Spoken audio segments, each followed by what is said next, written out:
Hello, my name is Gail Zhou. I'm a data and AI solution architect at Microsoft.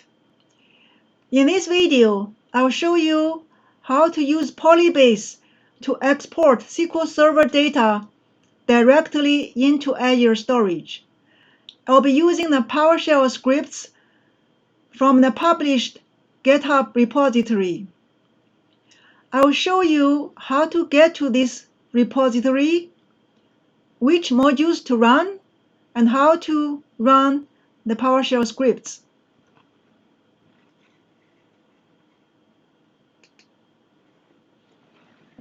From your browser, if you type GitHub space Azure Synapse scripts and accelerators as one word, this repository will show up.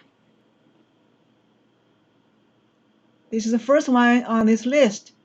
You click this link, you get to this repository. You can download all of the repository code to your laptop.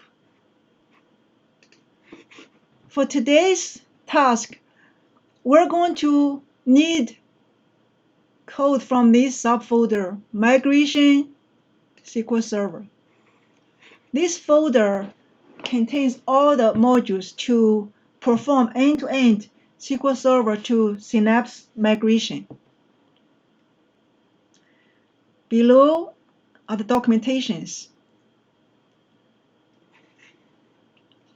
We have outlined two options to migrate SQL Server to Azure Synapse. One is using BCP to export SQL Server data. The other one is using Polybase to export SQL Server data.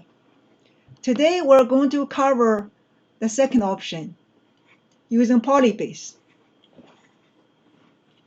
Specifically, we'll only to show you how to run two modules to accomplish this task.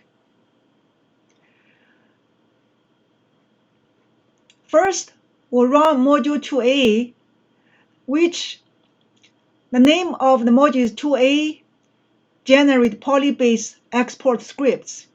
As the name implies, it only generates the SQL scripts for Polybase export.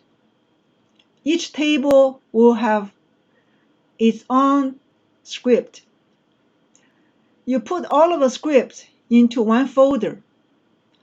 Now you can run module 5, run SQL files in a folder, which basically execute every script you put in a folder. As a result, all of the tables in your config file, the table list, each table data will be copied from SQL Server into Azure Storage. Now, let me show you where are the code. The code is in Module 2A subfolder and the Module 5 subfolder. Let's go to the Module 2A folder. I want to explain a few things for you first. There is a documentation for this module. We created a utilities directory to help you set up the configuration files and the Polybase. There are a few SQL files here, 3 of them to be exact. The first one here is generate export tables config. You can execute this against your SQL Server, generate the table list you want to export. Next one is configure Polybase export sample. This one should be run by your DBA if your Polybase is not already set up in your SQL Server. Next one is called configure external data source and file format samples.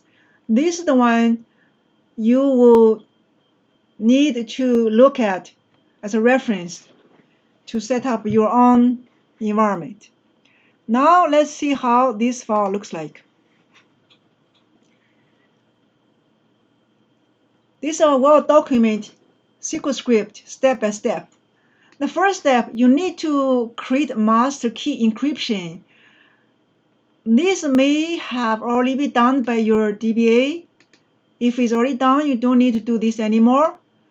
If it's not done, you need to carry out this step. You need to connect to a particular DB where you want to move the data out. Secondly, you want to create a database scoped credential with your unspecified name, okay? And below is the syntax. Identity is with identity blob storage. Here's a secret. Secret is your Azure account key. When you create this database scope credential, this is how SQL Server can make a connection to your Azure Storage by Polybase. Next one, you need to create external data source. Give a name, location. This is where you need to change your container name, the container in your blob storage. Here's your account name. And this one, the rest is standard. You need to specify your credential. Look, this credential name must match what you specified above. That's very critical. After that, below are the free format. You can define anything you want here. So here are a few examples. This basically specifies external file format. Give it a name. This is a CSV file. This is just a sample. You can use this as a reference. Change field terminators to your own. And you can learn about this by learning the documentation of create external file format. Check this out on the web. It will tell you everything you need to know. Below are some other samples. CSV default is just another name, but this one with compression, okay? So default compression. And I can use specify this as a CSV gzip, or I can say, hey, it's a Parquet file, not compression, or Parquet gzip, Parquet snappy. When you are generating export script, you only need one file format, okay? This just give you some samples for you to use.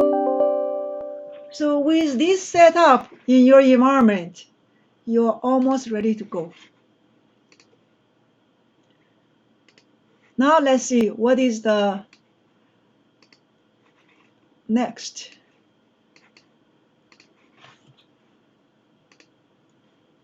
So these are the modules I have downloaded to my local directory, added my own config files. Let's go to the 2A. First, I want to delete all of the output I produced previously. Now let's go to the module 2A.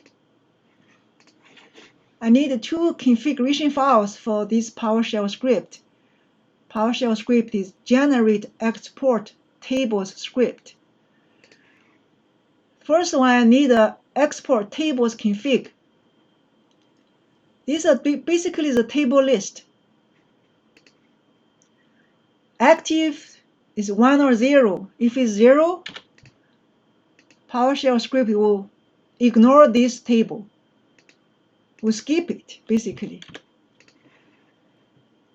If it's 1, it will be executed. This is your database name, your SQL Server database name, SQL Server schema name, table name. This one, it says external schema name. This is the schema which you hold external tables in your SQL Server. As a best practice, you should create a schema which just hold external tables. I used ext underscore as a prefix for my schema name. Next one says drop external table. If you say yes, the generated script will drop the previous table with the same name. If it's no, it will not generate the code.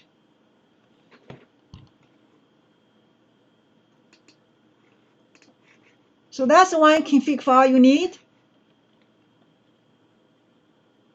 This config file can be generated from the utility I showed you earlier.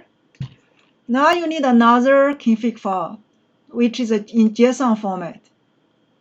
Let's open it, see the format. The server name is a fully qualified SQL Server name. Integrity security, yes or no. If it's yes, it means you have set up integrity security from your laptop to the remote SQL Server. If it's no, PowerShell will ask you for SQL Server credentials. Table columns. For now, always say yes. If it's no, we generate some code which may be useful in future. So for now, just say yes. Root folder. This is the folder name right under the container you want export the data into. Data source name, that's the one you define in your setup file, whatever name you specify, be it CSV, file format, snappy, whatever. Just you need the exact name you specify to put it here. Same as like the file format. These two copy whatever you set up. Next one is the SQL file path. This is the output file's location. So you ask the PowerShell script to generate the export script. Where do you want it stored? See in your config file, you say, hey, this is where I want the code generated. Okay, with these two config files, we are ready to run. I'm going to run my own config file, which has my own server name and my file format, etc. Now let's see, I'm going to run PowerShell. You can run PowerShell using Windows PowerShell SE. It's very easy to run. You don't need to be a programmer to run this. You just need to hit the run button. Give the input to A, that's PowerShell. Here's the run button. Just run the script. First say asking the configuration file path is the same as where I have it, so default. Next one is asking the CSV file format, file name. Here it's the same file name I just have. Next JSON file, I have my own file to give a different name. I set up its integrated security as no, so it's going to ask me for my SQL Server authentication.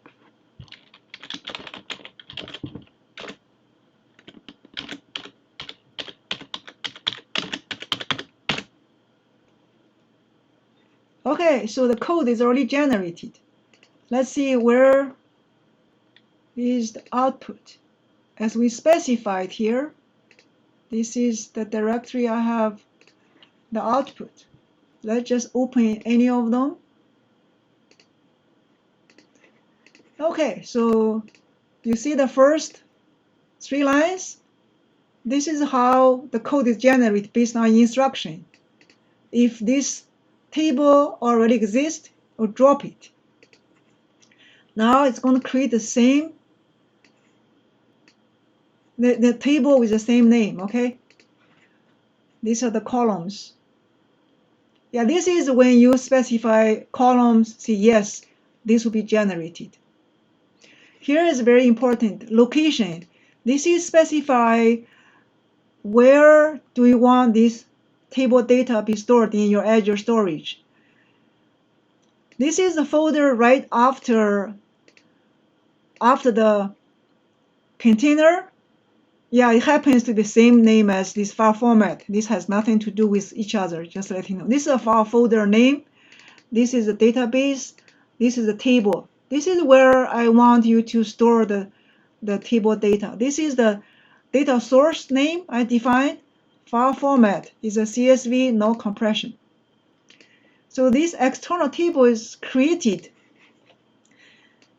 Below lines actually copy the data from your SQL Server table into this external table location. Okay, so location is here. This is your external table. External table in your SQL Server is just like a shell. It points to the storage location in Azure. So this is the code. You can open another one. Usually it's a good idea to double check your code generated to make sure everything looks good. This is a dim account. I'll tell you, Polybase doesn't like this data field. So this table will have some issue with Polybase. I'll show you how we can overcome it when we run the script.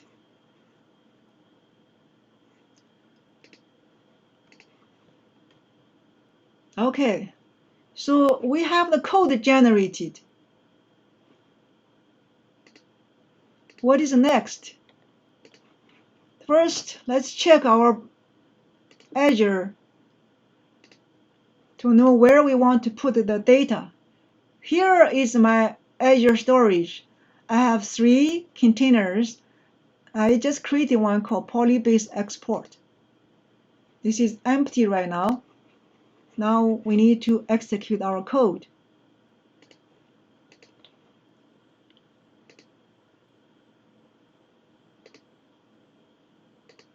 I need to run this script. This is module 5, run SQL files in folder. This only need one configuration file. I run this a lot. You can see a lot of configuration files here. This is a generic utility which you can use for almost any script. For now, let me show you how we set up this SQL Server export. So again, this is your SQL Server fully qualified name, database name, integrated security, yes or no. Here, because I'm going to execute SQL files, where is my SQL script? This is where we actually put the output. Now is the input for module 5. That's it. So now let's run module 5.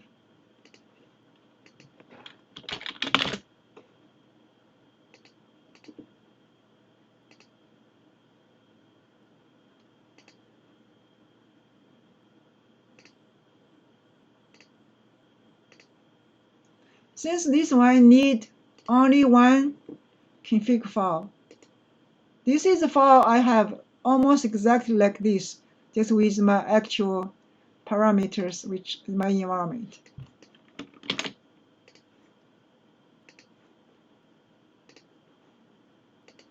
Run.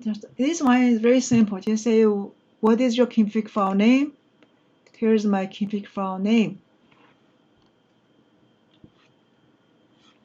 By the way, when we run this now, because we pointed to the server, we point to the SQL Server, and we want to run the generated script from module 2A. So now this one is going to connect with the SQL Server.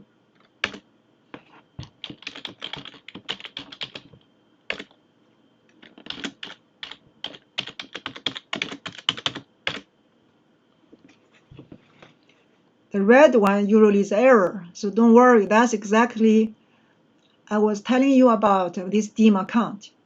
So all the other 4 tables are done. It's all green. The purple color is just information. So this daemon account says error message says there is a syntax near int. That exactly the line I was telling you about was the identity column. Now let's see first. Let's see if these 4 tables are exported to the storage. So it was empty. Now let's refresh. This is the root folder I was talking about. It's a folder name, also is a file format name. I define the same. So here is the database name. Here are the 4 tables. If you check this one, you see some files are pushed over. Let's check another table. This all looks good. This is a bigger table. You see the file has bigger size. Okay, so we only export 4 tables. We have 1 left over. Let's see what we need to do about that. Okay, so in this folder, I used to have 5 scripts. 4 of them already processed, is moved into the processed folder, right? And now I have this one left over. So this is where you can manually do error handling. For now, this one, if I change this to big int, it should work. Okay, so save that. Now let's rerun the module 5. Module 5 is designed that it only takes files which is not processed. This time it should only process that 1 leftover file. So I'm going to give you the same config file.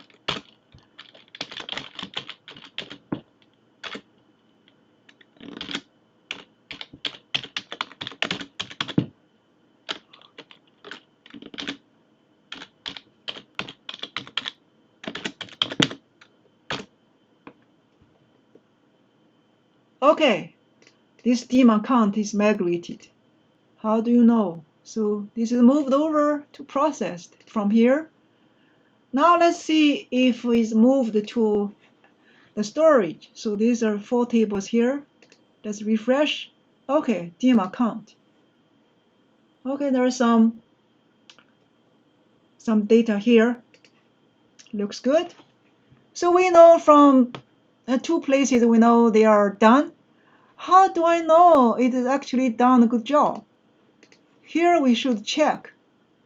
We should examine the data which is exported. I'm going to reuse the script we run. Let's see this script. This is the script we just executed in SQL Server. I want to compare the SQL Server data with the one in storage.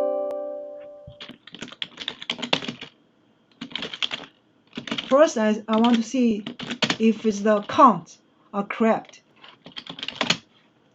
So this is my external table. When you do this query, you basically query the data is already stored in Azure Storage. So it's 99. How about the one in the SQL Server? The table in SQL Server, does it have the same count? Actually, you can execute these both to compare. Same, 99 rows.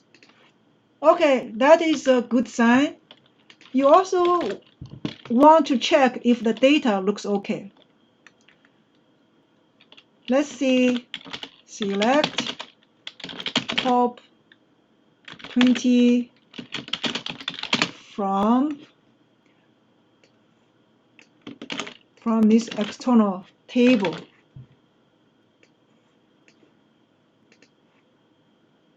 Okay, this data looks okay. You can also compare with your SQL Server table. See if they all look the same. They should look the same. Okay, so the data looks good to me. You can check another table if you want. Usually I check a few tables to make sure the migration is good.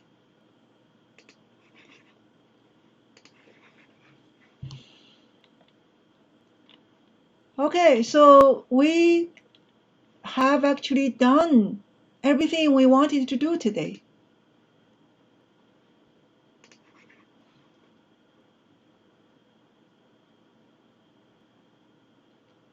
Just recap. We were executing the script based on the guidance of option 2.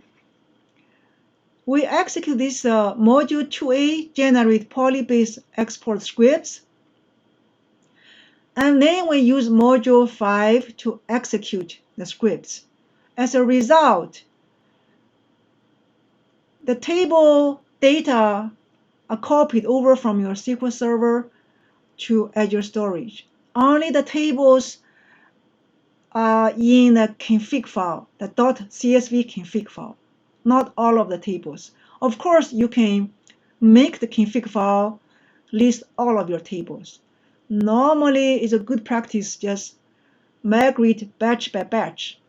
You could even make this a parallel process, so speed up your migration.